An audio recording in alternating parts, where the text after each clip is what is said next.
हरियाणा के मुख्यमंत्री नायब सिंह सैनी ने वीरवार को दिल्ली में हुई नीति आयोग की 11वीं गवर्निंग काउंसिल की बैठक में शिरकत की। देश के प्रधानमंत्री नरेंद्र मोदी की अध्यक्षता में हुई इस बैठक में हरियाणा के मुख्यमंत्री ने हरियाणा से जुड़े तमाम मुद्दों को रखा। इसके साथ ही मुख्यमंत्री नायब सिंह सैनी ने गुरु तेग बहादुर के 350वें सालाना कार्यक्रम में जो घोषणा की थी उसे भी पूरा कर दिया है। हरियाणा में अब 8वीं क्लास के इतिहास में सिख गुरुओं का इतिहास पढ़ाया जाएगा। मुख्यमंत्री नायब सिंह सैनी ने कहा कि गुरु गोविंद से लेकर गुरु नानक तक का जो इतिहास है वो अब 8वीं क्लास की इतिहास की किताब में हरियाणा के बच्चे पढ़ेंगे। मुख्यमंत्री नायब सिंह सैनी ने कहा कि हरियाणा सरकार का प्रयास है कि संस्कारपूर्ण शिक्षा बच्चों को मिले और इसी के चलते सिख गुरुओं का इतिहास हरियाणा के छात्र पढ़ेंगे। मुख्यमंत्री नायब सिंह सैनी ने कहा कि प्रदेश सरकार की लगातार यही कोशिश है कि जो गुरुओं का दिखाया हुआ रास्ता है उसके ऊपर हम चलें और इसी को लेकर लगातार सरकार तमाम कदम उठा रही है। झांसी में आज सुबह दिल दहला देने वाली वारदात को बदमाशों द्वारा अंजाम दिया गया है। एक जिम चालक 25 वर्षीय युवक को गोलियों से भूनकर उसकी हत्या कर दी गई। बताया जा रहा है कि झांसी के फवारा चौक पर ये जिम ट्रेनर अपना जिम चलाता था। प्रैक्टिस करते हुए सुबह 5:30 बजे 2 बाइक सवार अज्ञात बदमाश आते हैं और उस पर ताबड़तोड़ गोलियों से हमला कर देते हैं। लगभग इस दौरान बदमाशों द्वारा 14 राउंड फायरिंग की गई है, जिसमें से 9 गोलियां मृतक कपिल को लगी है। बताया जा रहा है कि कपिल की जो लव मैरिज हुई थी वो 3 साल पहले झांसी में आया था। वो जींद का रहने वाला है। फिलहाल परिवार ने इस पूरे मामले को आपसी रंजिश बताया है। उन्होंने बताया कि पहले भी कपिल का कुछ लोगों के साथ अनी बनी हुई थी, जिसको लेकर बदमाशों ने ये पूरी वारदात को अंजाम दिया गया।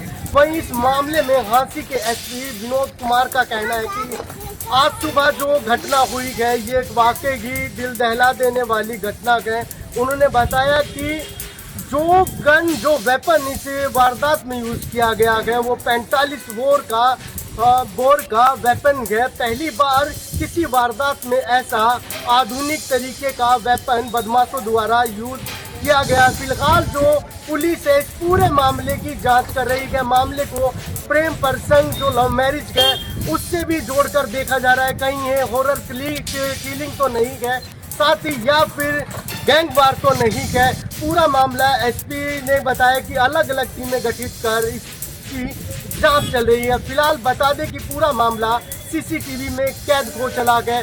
जनता टीवी पर जो भी अपडेट रहेगी इस खबर से जुड़ी आप तक पहुंचाते रहेंगे। आप देखते रहिए जनता टीवी। झांसी से मनराज सिंह। रोहतक के डी पार्क अग्निकांड मामले में अब जिला प्रशासन ने 2 कमेटियां बनाई हैं जो पूरे घटना की जांच करेंगी।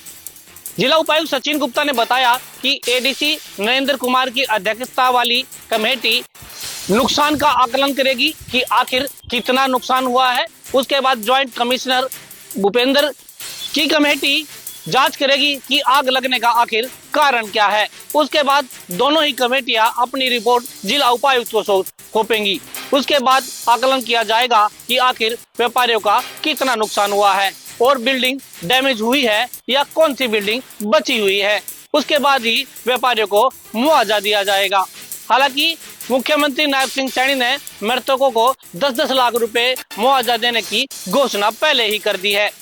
अब व्यापारी मांग करते हैं कि मृतक कमाने वाले अपने परिवार में वही थे और उनकी मौत हो चुकी है, परिवार का गुजारा कैसे चलेगा।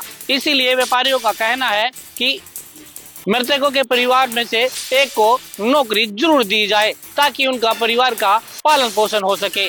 इसीलिए व्यापारी आज जिला उपायुक्त से मिलने भी पहुंचे और उन्होंने एक मेमोरेंडम भी दिया। रोहतक से जनता टीवी के लिए संजय कुमार। गुरुग्राम में दिल्ली पुलिस के सिपाही की दबंगई सामने आई है, जहां दिल्ली पुलिस के सिपाही रोनित यादव ने अपनी एक्स गर्लफ्रेंड को बेरहमी से पीटा। नशे में धुत आरोपी सिपाही जबरन घर में घुसने का प्रयास कर रहा था, तो इसको लेकर घर वालों ने इसका विरोध किया और इसी को लेकर आरोपी रोनित यादव ने अपनी एक्स गर्लफ्रेंड को बेरहमी से पीटा। इस पूरी वारदात जो है वो कैमरे में कैद हो गई। वहीं इस पूरे मामले में गुरुग्राम पुलिस ने आरोपी सिपाही को गिरफ्तार कर लिया है और वहीं आरोपी की जो जमानत याचिका है वो कोर्ट ने खारिज कर दी है।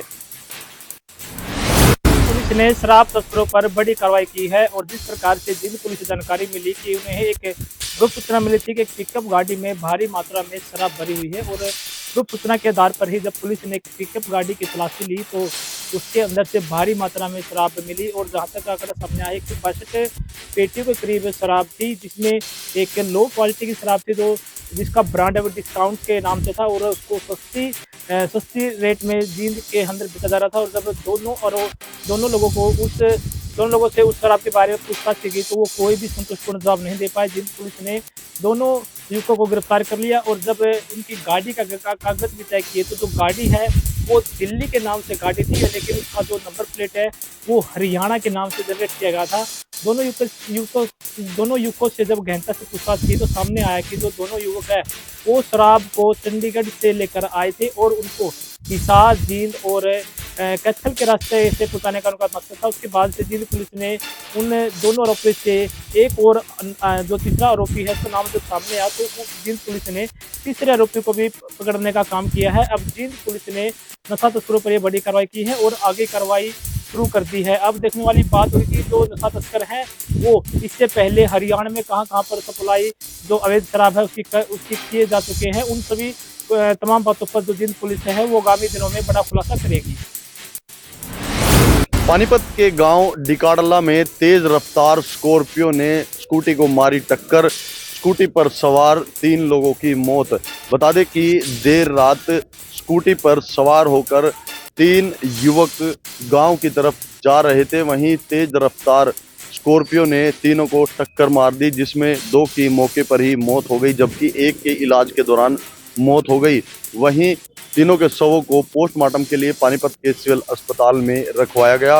वहीं परिजनों की मांग है कि इनकी साजिश के तहत हत्या की गई है। वहीं पुलिस द्वारा परिजनों की शिकायत पर 302 के तहत मामला दर्ज कर लिया है और जांच शुरू कर दी है।